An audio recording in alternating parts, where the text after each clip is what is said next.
All right, maybe we'll go ahead and get going.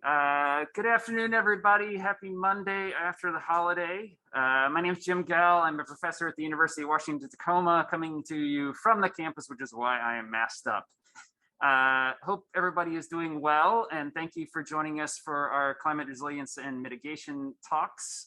We have one more after today, so I hope you'll join us next Monday to hear Ryan Dix talk about what's going on in Pierce County. And today we're going to hear about what's going on in Tacoma.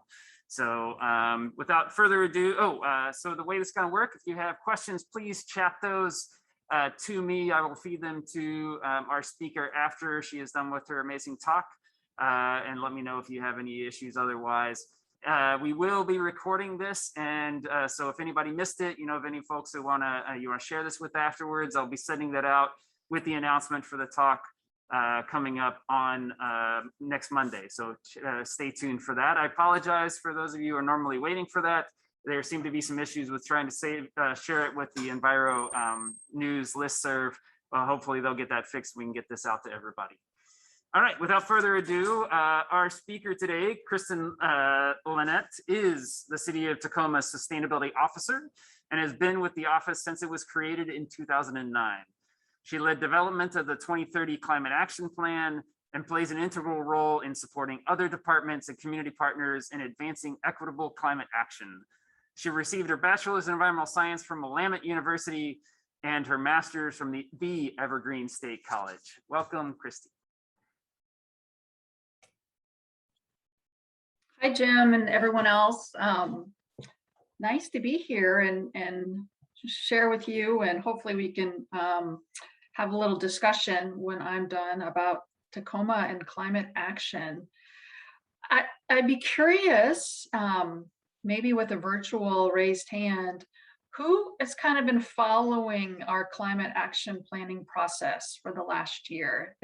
If everyone says yes, then I will know kind of what to linger on and what to not linger on. Or this is a little bit new to you. Well, I see Dan Coram, who works for the city and has been on my team, so he knows what's happening. A few, okay, sounds great. I love talking about our climate work with new people as well, so. Yeah, I'm gonna kind of jump into it. And so I probably have maybe 20 minutes of a presentation. And then again, hopefully we can have lots of questions and answers and some discussion as well. Let's see.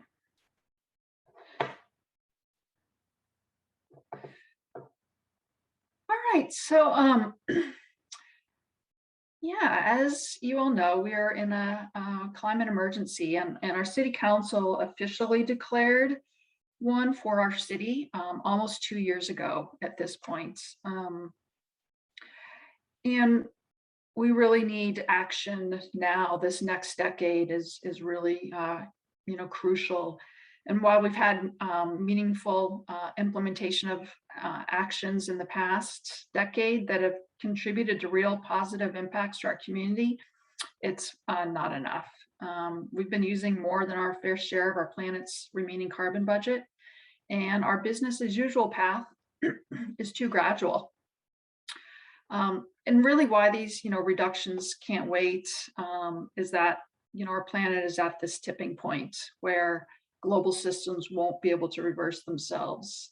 And even with future emissions reductions, the worsening feedback loop will create more impacts. So again, really this next decade here in Tacoma and around the world is really crucial.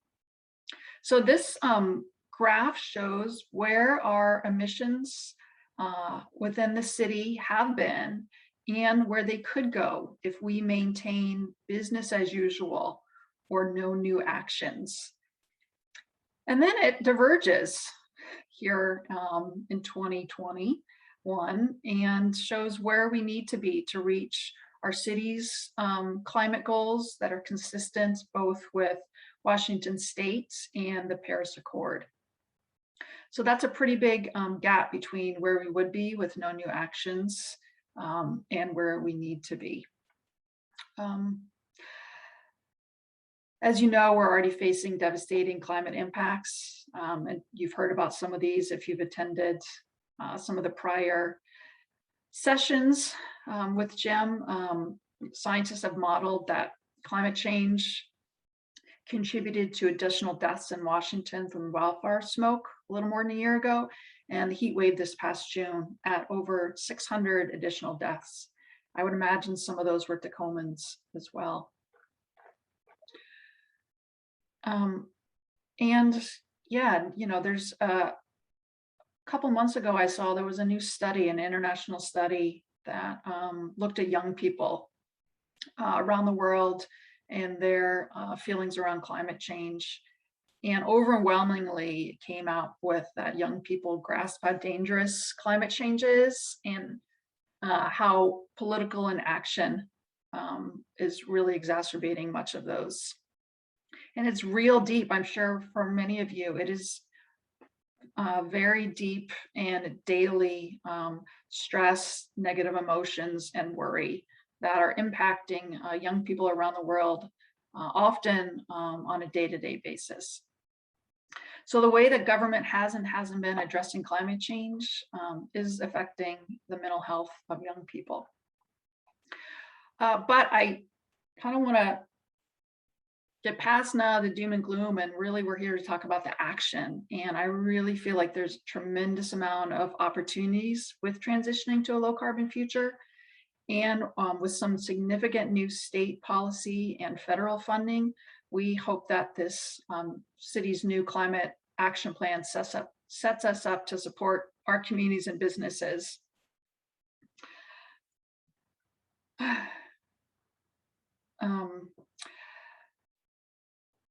All right.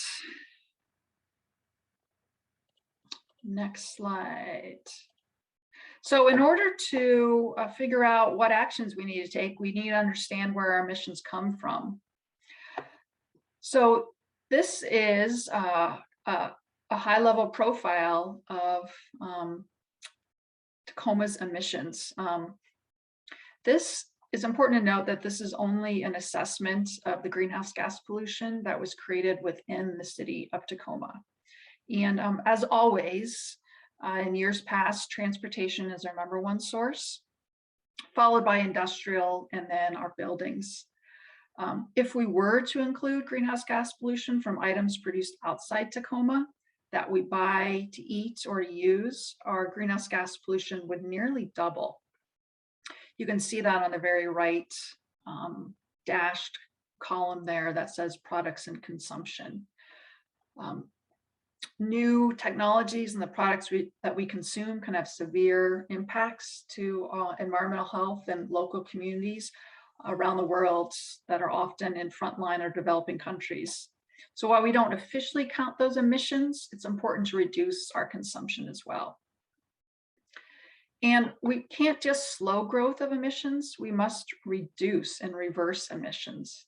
So each new fossil fuel account or combustion engine vehicle means we have to work twice as hard to reach our goals.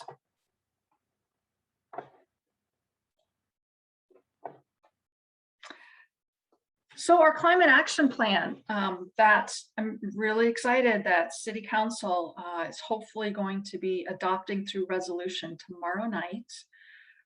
It's been a work in progress internally for about 2 years and with our community for about 15 months. And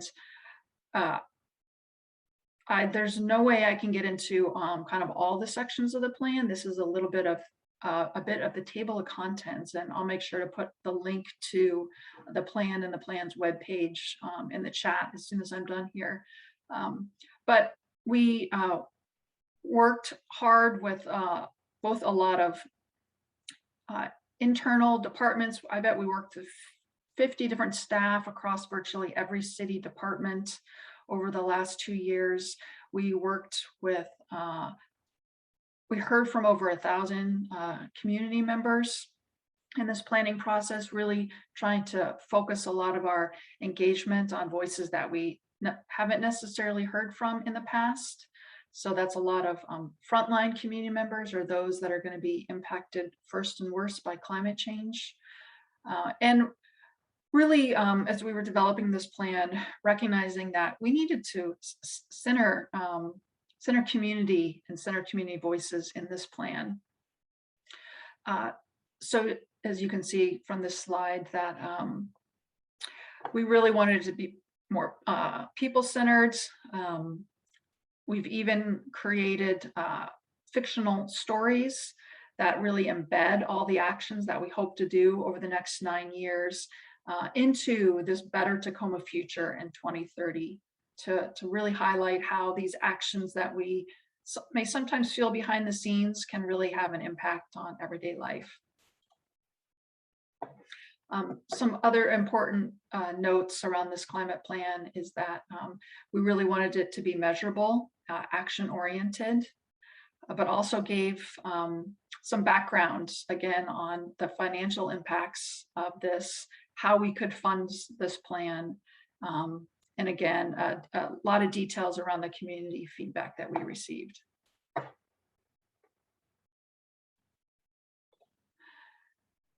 So I do want to make sure that kind of everyone understands, and that you probably do. This is kind of the topic of this climate series, is that it's both mitigation and adaptation that we're talking about and prioritizing actions around in this plan. So it's both addressing the cause, reducing our emissions, but also, every year, more and more importantly, is how can we prepare and adapt to these changing conditions. And so we, again, started with hundreds and hundreds of actions and whittled them down through technical and scientific analysis and community input into about 46 actions that are of most importance for us to begin working on, or to build upon work that we've already done and started. So what I'm going to do the next maybe 5 slides or so, I'm not going to go through all the 46 actions.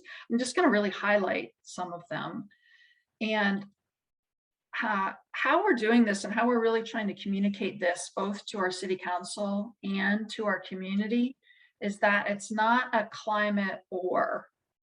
It's really about finding actions that have what we call co-benefits, that they really are going to both improve health and climate. And so we really, how we're framing a lot of this work, again, is this climate and. So this slide here is just highlighting some of those actions that have a particularly important health benefits to them. You'll see in some of the slides that some of the actions are highlighted in yellow. These are what we're calling our jumpstart actions, ones that we really felt like needed attention sooner rather than later over these next 9 years, either because they set up, we need to get them going to set up, that they might take a few years, or there's such an important equity or health implication to starting them right away. So you can see this one highlighted in the middle here around trees and right away tree maintenance and new trees, but really it's about protecting the trees that are already there, as well as planting new ones, and in particular looking at some of this highest heat neighborhoods around the city that, what do you know, line up with our low income, low opportunity neighborhoods have the highest heat. In some instances, up to 14 degrees hotter than in other parts of town. So our next kind of lens through this work is, again, climate and equity. So we really, again, prioritized a lot of actions through this lens. We really need to make sure that unintended consequences aren't going to be negatively impacting people less able to adapt and adjust, and really then supporting people who have not had opportunities to participate in this kind of transitioning green economy. We really want to make sure that everyone has access to these new changing green jobs and opportunities. So again, looking at programs around local food. We really know with COVID that access to healthy local food is so critical. And there really are some good economic opportunities as well with some of these, both food rescue and food producing, both kind of programs, financial support, and code changes to make it easier to do this kind of work. And then again, we heard a lot from our community about engaging our youth, how important that is, and that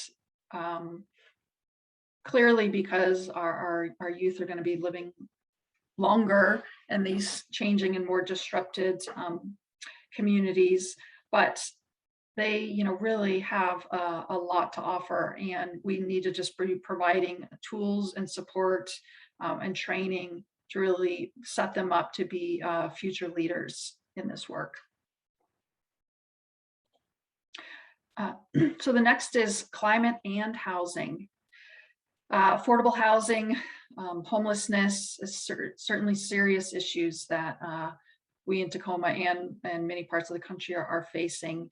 And we really want to make sure that the housing that we are providing is both safe and healthy and affordable. And when we think about affordable, again, it's not just the cost to build it, but it's the cost to live in these buildings and to pay the utility bills. I know that I saw an analysis that natural gas prices may be 27% higher this year. Those are extremes, and that is impacting people every month. So it's really, thinking about how can we bundle these to make sure that we're thinking about the affordability on a monthly basis, and again, that health and safety around housing.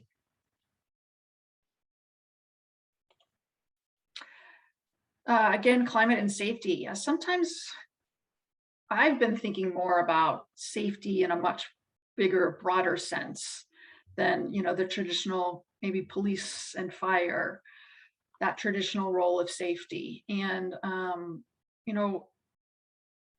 I think especially because of the heat and the smoke, thinking about, we really potentially dodged a bullet with the flooding happening in Whatcom County and southern British Columbia. That could have happened here. And so thinking about safety in this broader sense. And so these are, again, just highlighting some of the actions that we feel like had a particular emphasis in improving safety. A big one is around our bicycle and pedestrian infrastructure. We know that it's inadequate, and the few miles of bike lanes that we have, maybe they certainly aren't all connected, and people may still not feel safe on them. So not only do we need to definitely increase the mileage of connected bike infrastructure, but really make it feel safe for people to want to use. So tremendous amount of work and opportunity that we definitely want to also prioritize. All right, and then the last slide that I'll be highlighting some of the actions is again around climate and jobs. I'm really particularly excited about the opportunities a clean, innovative economy can bring to Tacoma. Green jobs encompass both new and transitional jobs. Some jobs are new, created when a sector grows because it is selling more green goods and services, and other jobs are existing ones that have transitioned to greener practices. And we need to support businesses and job seekers in all of these efforts.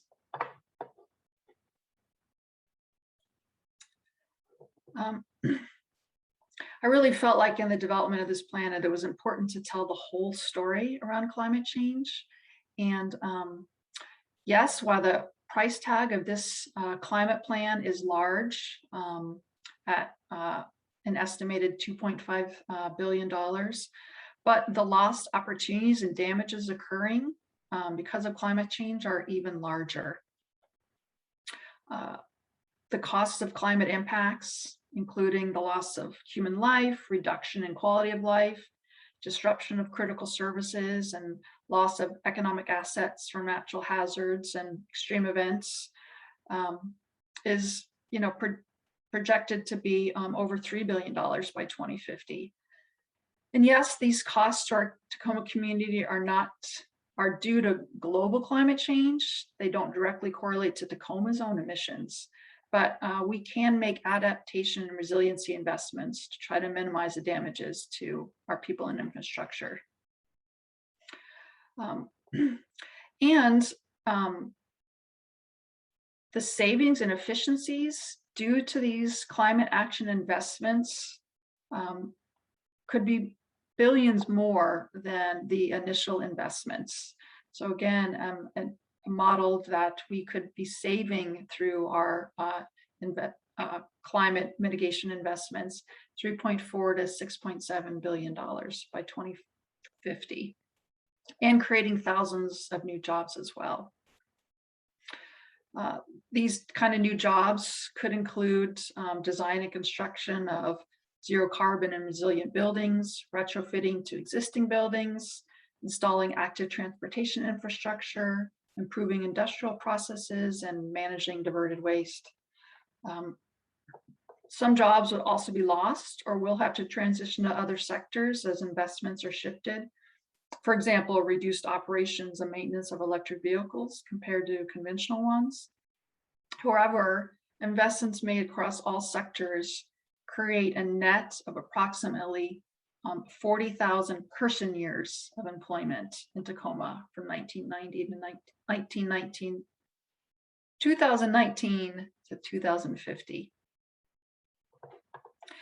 So again, it's not just the price tag of the plan, it's the price that we would be paying as a community of not acting.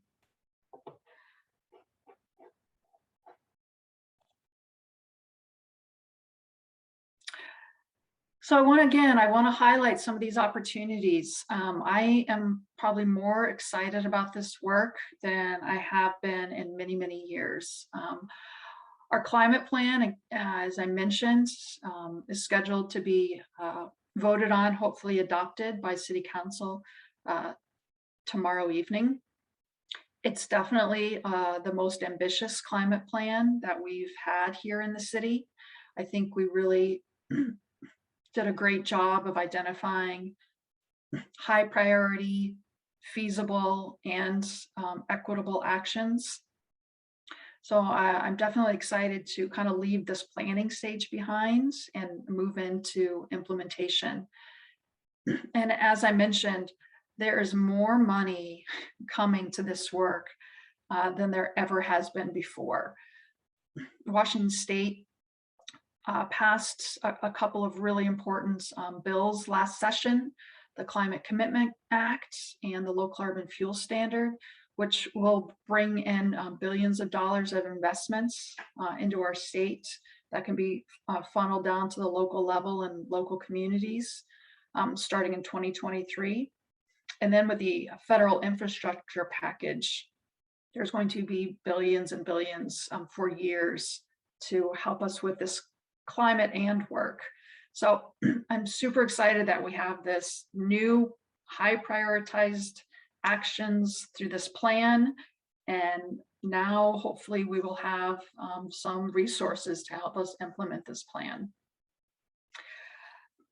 The city can't do it alone. Why this is a City of Tacoma Climate Action Plan. We are relying on numerous partners to help us with this work. And so I'm excited for us to be not only strengthening relationships, but broadening relationships with community groups and businesses and other partner organizations to work together on implementing these important actions. It's also going to be important for the city departments to submit budget requests to the city council for these climate actions. Oftentimes, if there's state or federal funding through grants, local governments have to contribute a smaller portion of match money. And so we really need to be making sure that we're all prepared to be able to accept state and federal money by having some local funds set aside as grant match. And then as we've done for years, really again, making sure that this action plan is not just sitting on a shelf, but that we are measuring our progress and sharing that both with our city council and our community. So I'm kind of looking forward to the next iteration of annual indicator progress reports on our targets and how we're doing.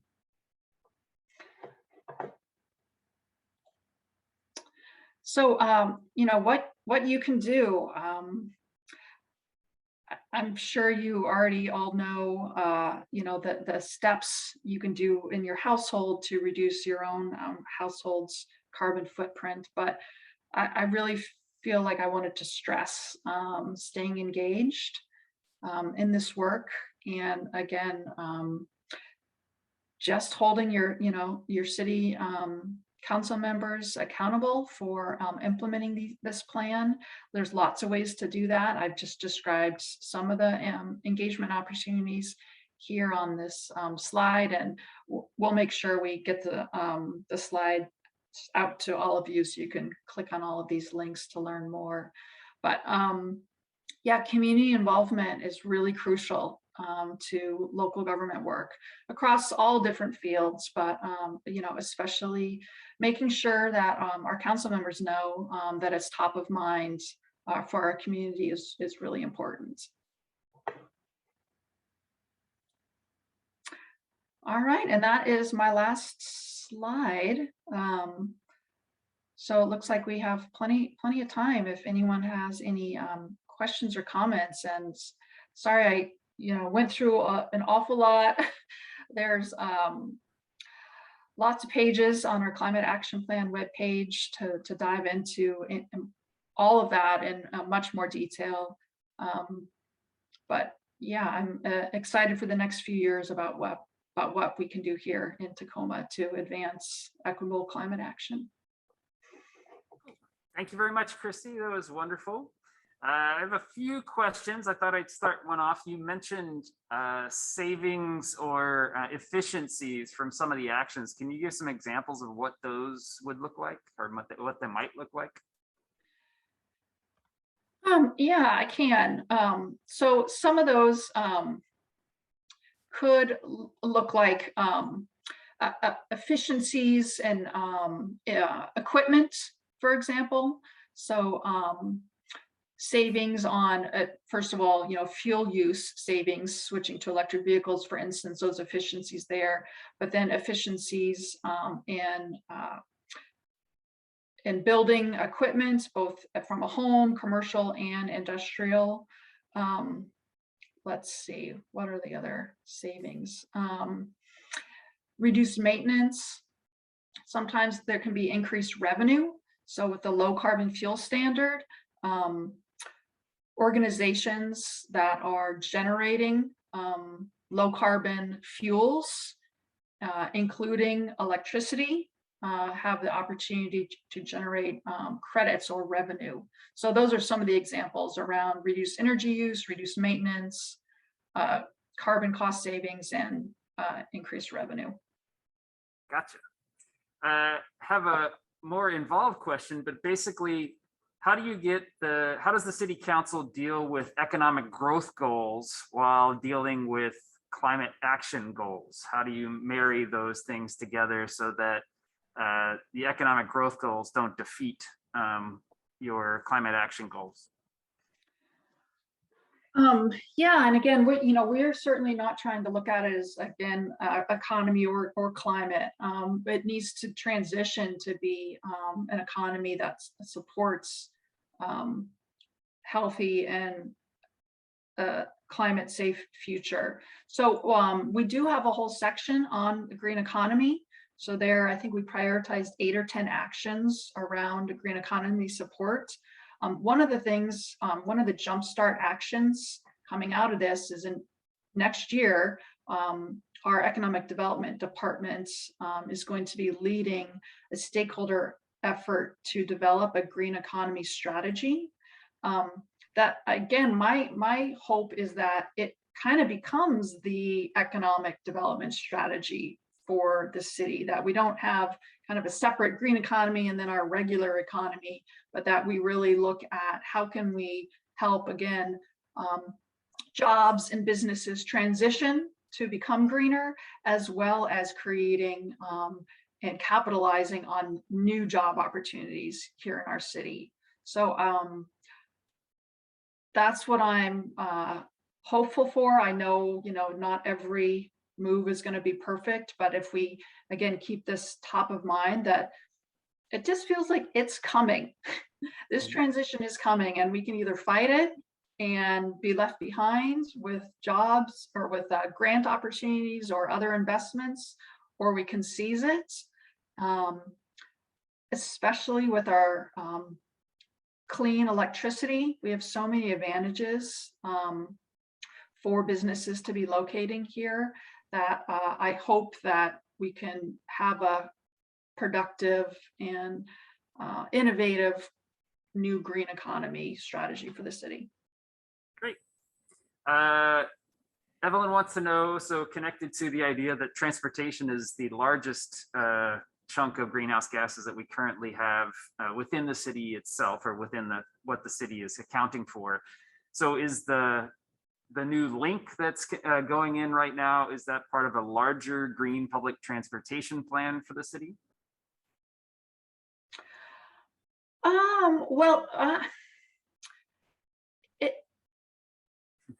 yes, yes and no, maybe. I guess I'll say in that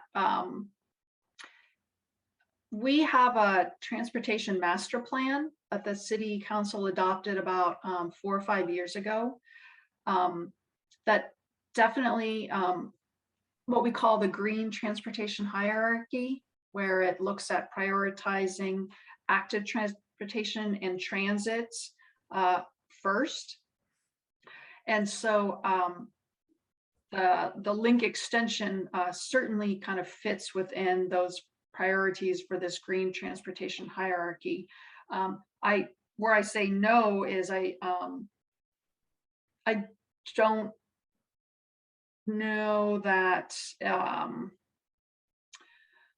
well, I guess I would just say yes, in a general sense, it does play a role. I think it's hopefully with, hopefully the ridership is as high and people are really seeing, a value in getting out of their single occupancy car and using,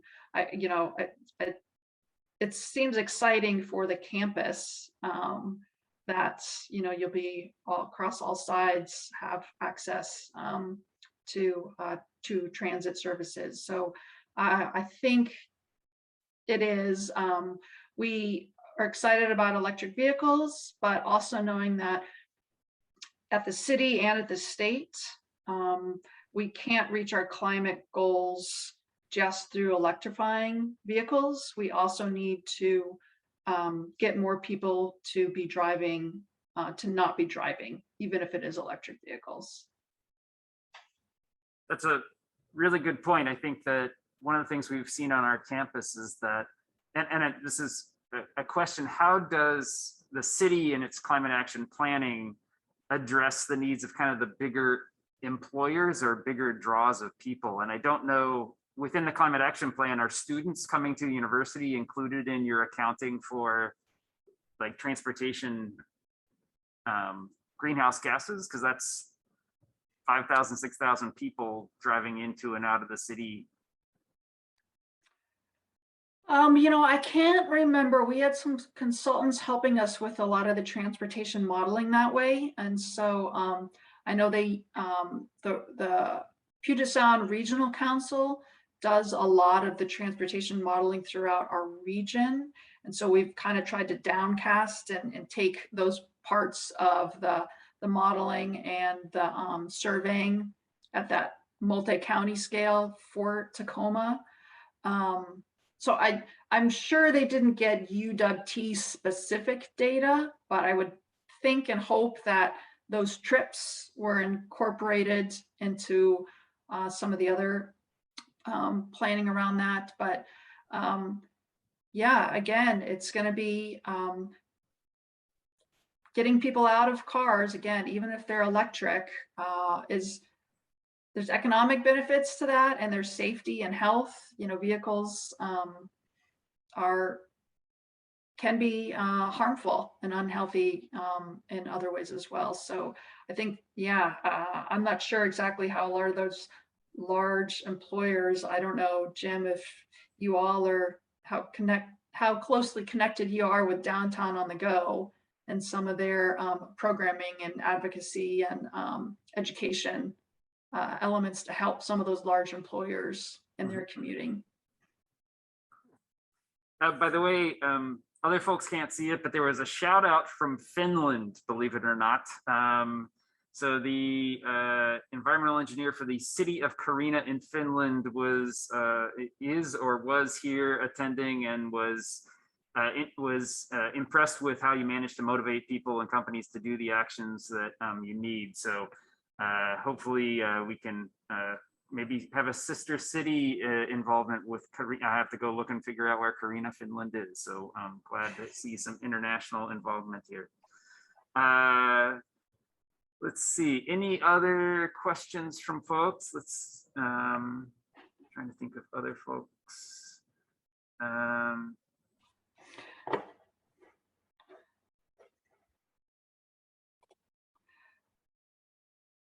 gonna put the link in the chat right now also. Oh, please do.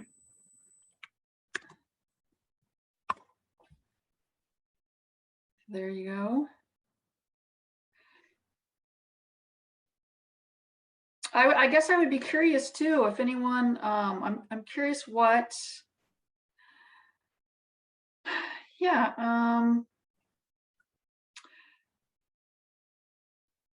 what you would hope, or either if you've looked at the plan or you haven't looked at the plan, kind of maybe what you expect or hope that your local government would be doing around climate change. Like, what are some of the things you would expect or like to see the city focusing on? You guys can chat your ideas and we'll try to field those as you go.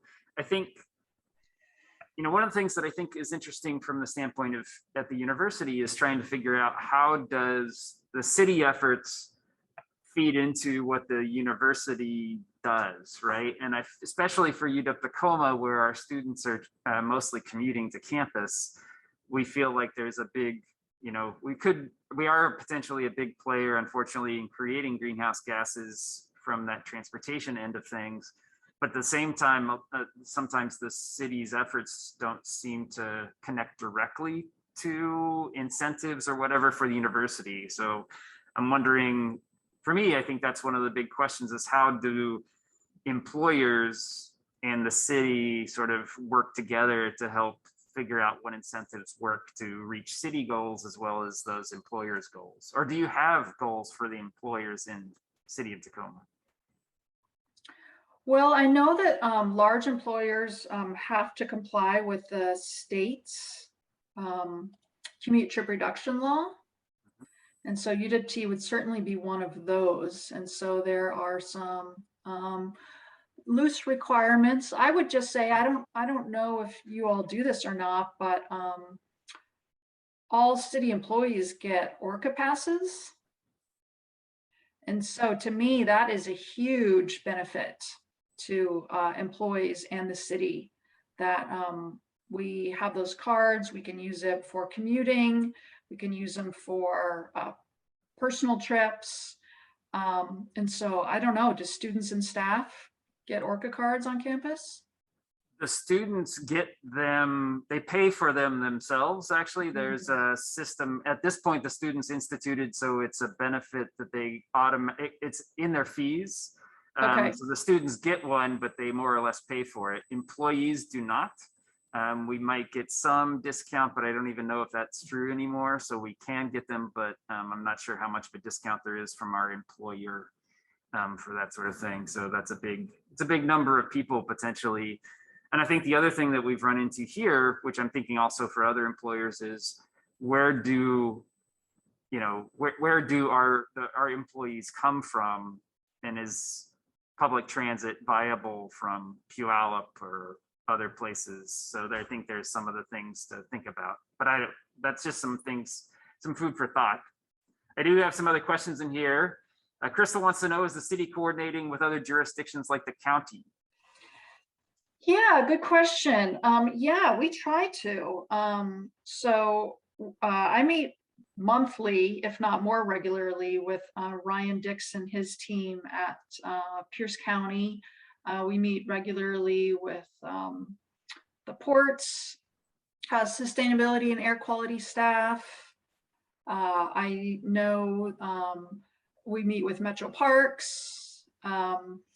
We meet where we can with the school district as well. I know their sustainability manager is just retired. So we certainly do look for those partnerships, not only just it's good information sharing, but for instance, there's a program at the county, a new program authorized by the state legislature around financing for either new construction or renovation of commercial buildings around climate and resiliency. But it has to be authorized and enacted at the county level, even for cities to use this new financing tool. So we've been working pretty closely with the county on making sure that they're moving forward on that. So again, Tacoma businesses can utilize this new financing tool. So we are trying to coordinate with as many organizations as we can. We're excited. The Puyallup Tribe looks like they're hiring for a sustainability manager, so that's going to be really exciting as well. Because yeah, it is really important to make sure that we're all supporting each other and leveraging opportunities. Excellent. One more question in here asks about basically how does transportation, or how do some of the city initiatives deal with running of errands as opposed to just back and forth from jobs? How do you have more access basically to people to use low carbon emission sources for day-to-day things? Yeah, well, so there's a few different ways. So we don't run the buses. As a reminder, that is Sound Transit and Pierce Transit. So we can support them, and we actually have a meeting set up for a week or two from now with Pierce Transit and Tacoma Power staff on seeing how we can really support Pierce Transit and decarbonizing their fleet. So that's one way we can, do that, although we, again, don't have direct control of the buses. Through our active transportation infrastructure, again, so our bicycle and bicycle lanes infrastructure, our sidewalks, making it easier for people to not get in their car and to walk or bike to do those small errands. And then, as I did mention, that with the low carbon fuel standard and the revenue that's going to be generated throughout our state, we really are looking at ways that we can use those funds, both that come into Tacoma Power and funds just generated that maybe we would apply for as a city. How can we both incentivize transportation electrification, but in a broader sense? We're thinking about well, are there micro mobility solutions? Either, more access, easier access to the electric scooters or electric bicycles. So beyond vehicles, which are also important, but thinking about how can some of those micro mobility efforts also be made more available and accessible. Does the city right now have an active vehicle share program? I know for a while Zipcar was around here, but I'm not sure if I've seen any sign of them in a while. And again, it's not, I mean, we would permit it, but it's Right. those, private businesses that set those up. Very minimally, I think, from what I've seen too. There might be a few zip cars, and there's some other company that I've seen a couple cars driving around. I'm not sure what that is actually. Yeah, those kind of around the country, they got really hot and then they're out kind of fallen down. I think as Uber and Lyft have become more popular, those car sharings are not nearly as popular anymore. Yeah, I wonder if that's would change right now because the number of Uber and Lyfts suddenly are crashed, and so I think it's one of those things that having unfortunately COVID has shifted the thing, I think, back to where people would be much more likely to use a vehicle where they're not sharing with somebody else. But yeah, can't plan for those things. At least I know. we couldn't before. Well, thank you, Kristy. We're about out of time. Thank you so much for a great presentation. And so tomorrow, I believe you said, is the City Council is looking at this resolution. Can you give us any details on when that is or how people might see what's going on? Yeah, and I'll put a link in the chat right now. With the agenda and the link, if people want to watch it or even testify. So there's a link. Oops, here. Now let me put it for everyone to see. There you go. Got it. Great. Thank you very much, Kristy. Have a wonderful rest of your week. And hopefully folks will chime in or tune in tomorrow to check that out. And remember, we have one more talk in our series from Pierce County that happening next Monday at 12:30. And I hope you'll join us back here at the same Zoom link for that. Take care, everybody. Bye, everyone. Thanks.